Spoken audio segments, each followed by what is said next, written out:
Hey everyone.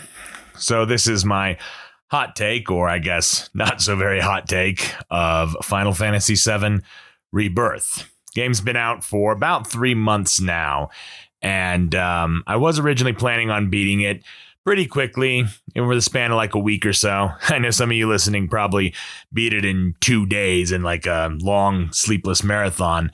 That's never really been my style. I originally was rushing through the game pretty quickly, but by the time I got to the gold saucer section, I kind of gave up because I felt like I was just missing out on a lot of the side content. I felt I hadn't really had time to digest what was happening to me and what I was seeing, and it was all just a bit much to take in. I mean, it's a very big game. It takes about 150 hours to beat if you are a completionist.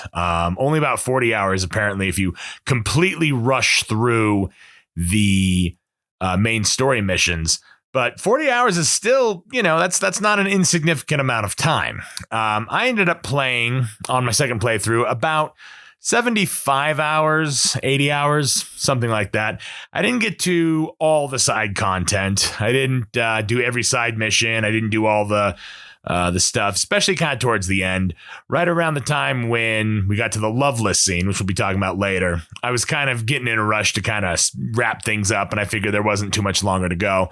So I was just going to try to beat the game as quickly as I could.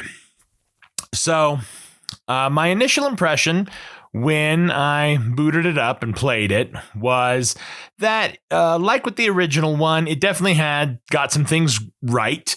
There were definitely quite a few things about this game that I enjoyed. I think that the characters is probably the strongest aspect of it. They really did seem to understand the personality of the characters and what they were about and how they acted and how they interacted with each other. And I think that was pretty darn good. The voice acting, the English voice acting was spot on. I like that what they did with Yuffie. I mean, she was a bit underdeveloped, I think, in the original game. But in this one, she got a lot of screen time and a lot of development. And I think that worked out pretty darn well.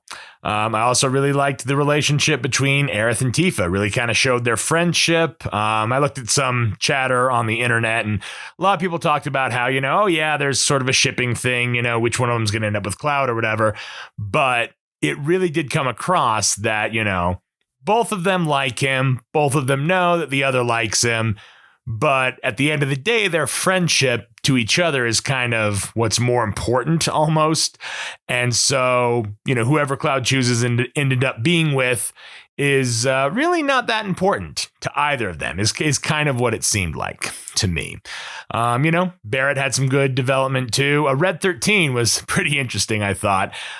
Spoilers, obviously. I probably should have prefaced that at the beginning. I'll be revealing everything that happens. So if you haven't beaten the game, or if you're still hoping for some things, definitely don't keep listening.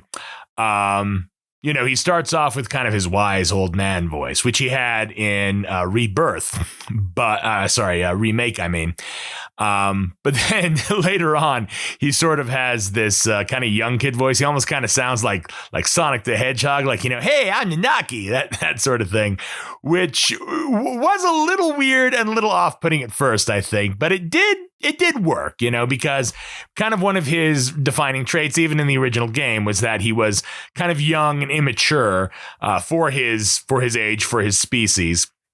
And that wasn't really explored so much in the original game. He kind of continued to act like the wise old man, I think, after that reveal was made in the original game. So in this one, they really sort of leaned into that a bit more, which I think was interesting at the very least. It definitely got some things right. The open world sections, that's one thing a lot of people kind of talked about. I think it did the open world section pretty darn well. I could definitely see the influence of other games, particularly Ghost of Tsushima. That's really what it reminded me of, with, following the birds to the life springs and, towers and things like that. Towers are a very established trope in open worlds. So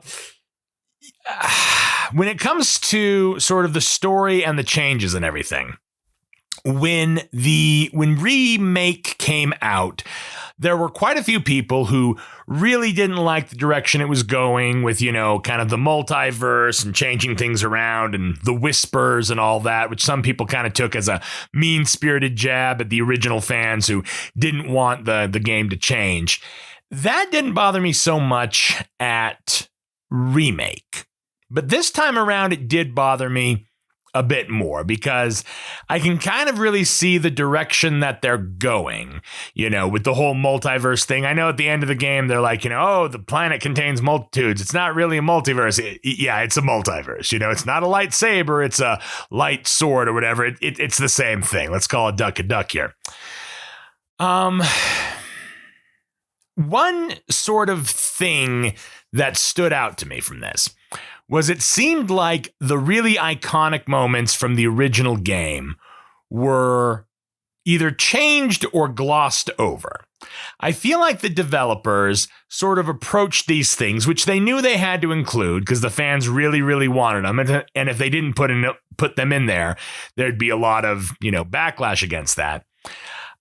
They seem to do a lot of them kind of begrudgingly, right? Like I was sort of disappointed with how they handled Dyne, Barrett's best friend, who was also a victim of the Shinra attack that destroyed Corel. And, these two characters are supposed to represent polar opposites of each other about, one becoming super broken by the tragedy of this event, the other, Barrett, becoming, empowered by it.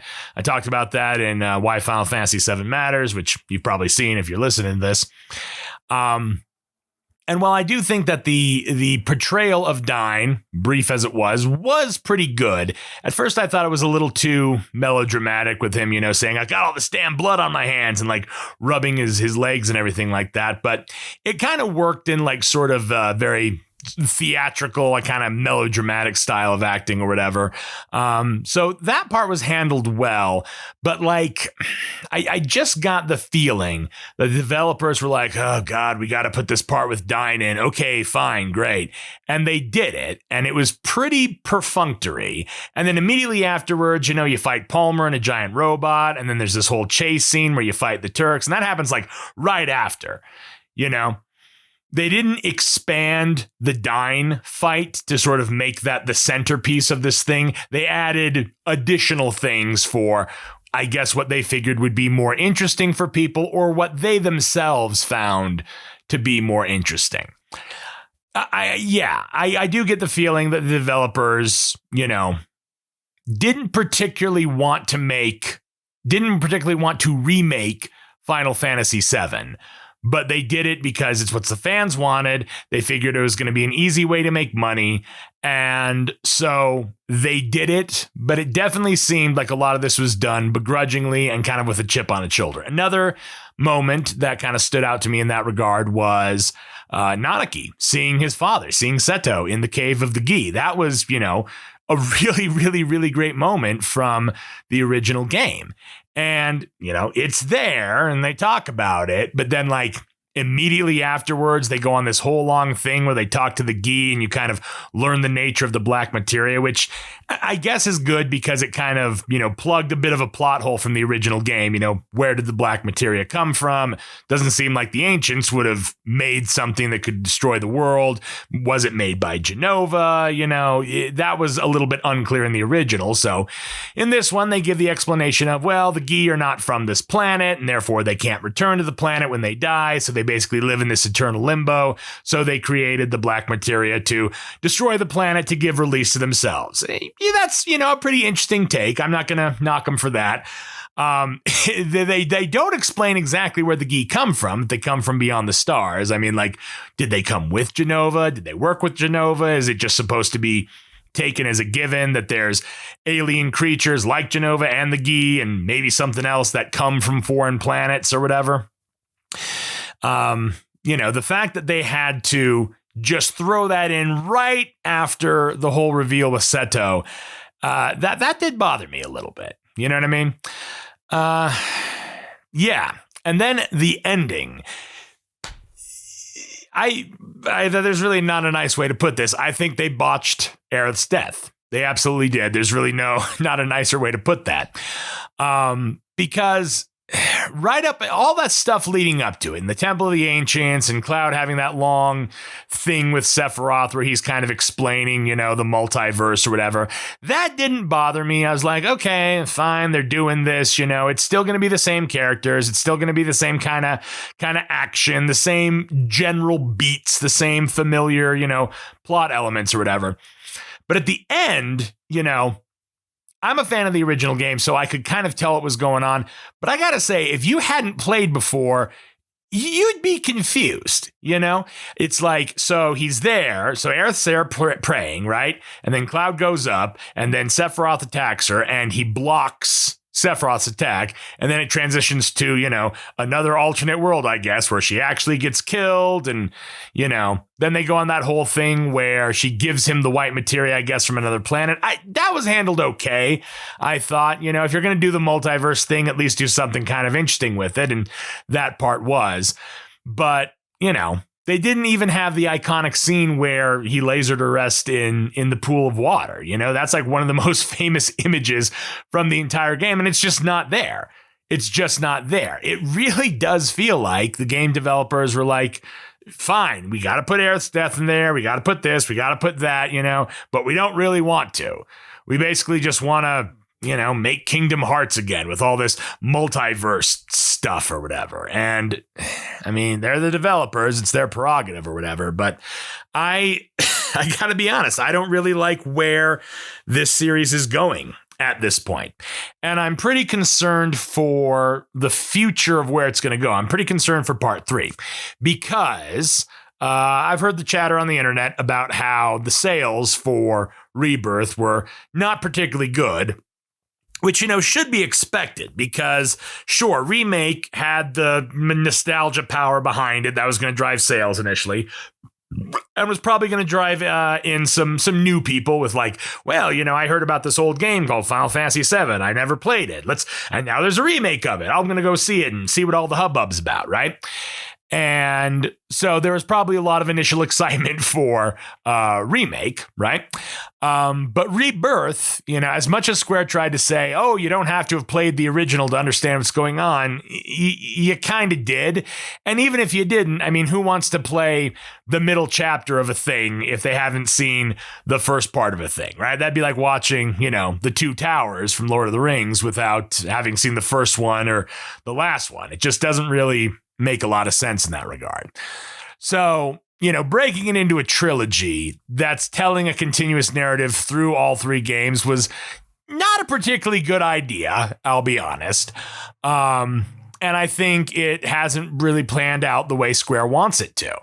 So if the sales for this game are not particularly good, I can kind of see it going one of 2 ways. Either they're just going to continue on the way they were planning it, in which case I think it's going to end with a somewhat unsatisfying thing where Sephiroth is destroyed in all the multiverses and all the multiverses are brought together and Aerith survives. They might pull a thing where she actually does die in every multiverse, but I kind of don't think so. I just don't think that they really have the balls to do that, to be honest. And the other concern I have is, well, are they going to decide, let's pivot now? Right? Are they going to be like, oh, people really didn't like this direction we're going. Okay, let's make it more like the original. Are they kind of going to do what happened with Star Wars Episode 9, right? Where the thing that came before it was kind of controversial and a lot of people didn't like it. So then they're like, okay, now we got to change course. But because that changed course thing, was not the direction where the original thing was trying to push it, it just seemed completely out of place or whatever. So I'm kind of concerned that will happen. It's not a bad game. It definitely has great combat. They improved upon it quite a bit from the original, from Remake.